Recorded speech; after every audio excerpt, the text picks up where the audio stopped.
Hello friends, मैं लता आप सभी का स्वागत करती हूँ अपने यूट्यूब चैनल अंडरस्टैंडिंग क्रिएशन पर। आज चाचा नेहरू का जन्मदिन है।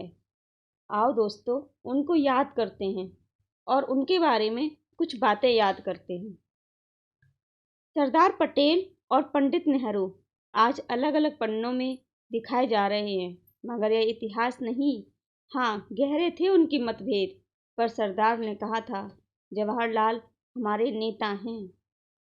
पंडित जवाहरलाल नेहरू का जन्मदिन 14 नवंबर उनकी यादों को ताज़ा करते हुए आया है, लेकिन उन्हें आज याद करते हुए मैं स्वतंत्रता संग्राम में उनके साथी, भारत की पहली कवीना में उनके दाहिने हाथ, भारत के प्रथम उप प्रधानमंत्री और गृह मंत्री सरदार वल्लभ भाई पटेल को याद किए बिना नहीं रह सकते। दोनों में बहुत अंतर था। दोनों सर्वथा भिन्न थे, फिर भी परस्पर अभिन्न थे, जैसे एक सिक्के के दो पहलू या घड़ी की दो सुइयां। एक घंटे को दिखाती है तो दूसरी मिनट को। बीती हुई पीढ़ी की घड़ियों में एक तीसरी सुई भी हुआ करती थी, सेकंड की। वह बाकी दोनों सुइयों के आगे आगे चलती थी, अथक बेचैन, बाकी दोनों को ललकारती हुई। अगर सरदार पटेल घंटे को दिखाने वाली सुई थे और पंडित नेहरू मिनट को, तो आगे आगे वेग के साथ चलती हुई थी एक सुई थी गांधी जी। वल्लभ भाई पटेल किसान मूल के थे, दृढ़ मजबूत, जैसे कि धरती होती है। वह धरती जो अकाल को जानती है, सूखे हल, फावड़े, कुदाल और खुरपी को जानती है। वह धरती जो किसानों के आत्मबल को, उनकी विरोध प्रतिरोध की शक्ति को जानती है।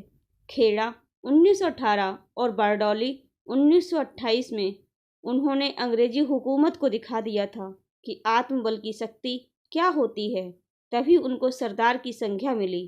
इस संज्ञा में शक्ति है, संकल्प है, उसमें वह है जो विश्वास दिलाता है। उन पर गांधी का विश्वास था और वह विराज रहे थे गांधी जी के विश्वास में, और गांधी जी देशवासियों के विश्वास में। जवाहरलाल प्रज्ञा, बुद्धि, मति, मनीषा की उपज थे, उस विलक्षणता की जो विद्वान की पहचान होती है, उस ज्ञान की इतिहासज्ञ की विश्वव्यापी और सूक्ष्म बुद्धि के जो लेखन और लेखनी को जानती है, जो पठन और पाठन, ध्यान और शोधन, इतिहास व दर्शन का तेज, शक्ति और अधिकार को जानती है। साथ ही उनमें एक चैतन्य भी था, एक सूक्ष्म चैतन्य जो उन तमाम तत्वों को ग्रहण करता था जो उनके आसपास यथार्थ थे। वैभव में जन्मे जवाहरलाल ने सुविधाओं में विश्राम न चाहा। देश और देशवासियों की स्थिति को देख, अंग्रेजी हुकूमत के हाथों शोषण को देख, अपनी बुद्धि और नौजवानी को स्वतंत्रता संग्राम में समर्पित कर दिया। 14 साल जेल में कटे तरुण तपस्वी को संज्ञा उनको गुरुदेव रविंद्रनाथ ठाकुर ने दे दी थी। गांधी जी के समान वल्लभ भाई और जवाहरलाल दोनों बैरिस्टर थे। उस पदवी, उस विशेषण को वस्त्र समान दोनों ने उतार छोड़ा था और खादी आज़ादी की वर्दी नेहरू के शब्द को अपनाया। वल्लभ भाई को देख भारत की जनता भरोसे से भर गई, तो जवाहरलाल नेहरू को देख स्नेह से। इतिहास ने इन दोनों को भारत के आत्मसम्मान के लिए जोड़ा। गांधी जी ने कहा हिंदुस्तान की आज़ादी और भविष्य के लिए इन दोनों का साथ होना अनिवार्य, अपरिहार्य है। भावी इतिहास को इन दोनों की ज़रूरत है, जैसे बैलगाड़ी के चलाने के लिए दो बैलों की होती है। संभवतः कोई और इस चित्रण को अन्यथा लेता, मगर वल्लभ भाई और जवाहरलाल दोनों हंसना जानते थे, औरों पर नहीं, खुद पर। दोनों गांधी जी के सिपाही थे, उनके सब सिद्धांतों से सहमत न होते हुए भी उनके अनुयायी थे। हम सफ़र, हम दिल थे। दोनों के स्वभाव, मन, स्थिति की अंतर को कोई नहीं नकार सकता। उनके मतभेद खुले थे, लेकिन कौन इनका इंतजार कर सकता है कि उन दोनों अपनी असमानताओं को किनारे रखकर अपने चार कंधे पर देश के भविष्य का बोझ रखा, उसको संभाला और भारत माता की सेवा में साथ अग्रसर हुए। 30 जनवरी 1948 को जब नियति ने गांधी को महज देह की धराशायी बनाया तो सरदार स्तब्ध भागती गाड़ी में बिरला भवन तेजी से पहुंचे। गांधी की कलाई उठाई और बोले, देखिए तो, मुझे लगता है नाड़ी रुकी नहीं है। वह बापू को जाने नहीं देना चाहते थे। बताया गया, नहीं, रुक चुकी है। जवाहरलाल पहुंचे, अपने घुटनों पर गिरे, बापू को निर्जीव सिर के पास अपना सिर रखते हुए बिलख कर फूट पड़े और रो पड़े। और किसी को नहीं सरदार की गोद में अपना सिर रखते हुए संभले। कुछ लोगों ने प्रधानमंत्री को लिखा, कहा कि गृह मंत्री को इस्तीफा देना चाहिए। उनके मतभेदों को जानते हुए यह मांग की गई थी।